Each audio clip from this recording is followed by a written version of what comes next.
Okay, so today we're going to be taking a breaker off. Now this is an old breaker box. Some of these need replaced. This goes to a pool pump. You want to start by taking the panel off. This has a screw right here that I removed because it was rusty. It took me a little while, that's why it's not on video.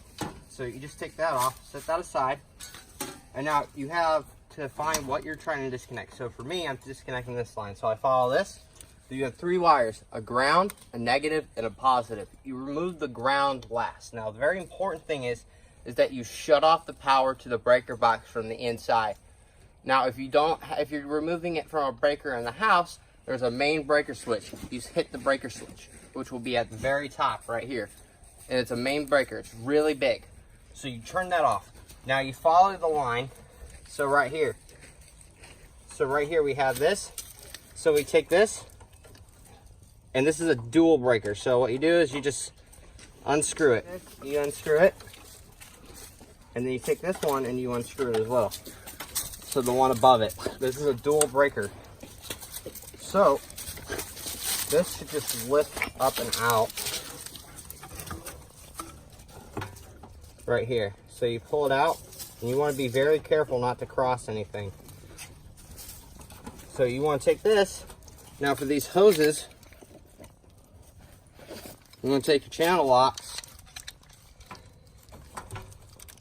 and you want to unscrew that right there. But you got to remove all this stuff because you don't want to cross anything. Even if there's no electricity going through it, you want to be careful because sometimes the capacitors keep electricity in it. Which the capacitors are like little batteries in the circuit.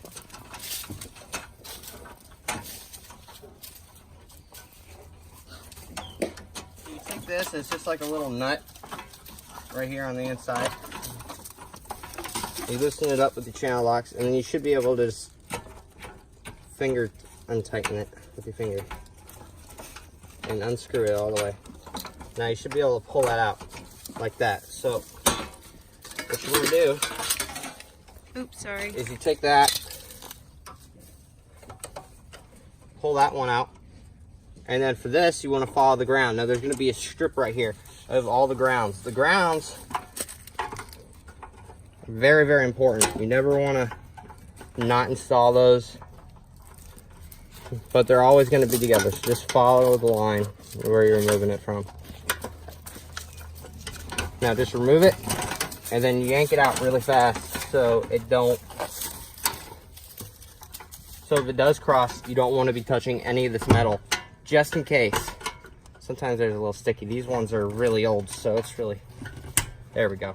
So you take that out. Sometimes there's more than one ground. Just pull it out. Pull it out really fast there.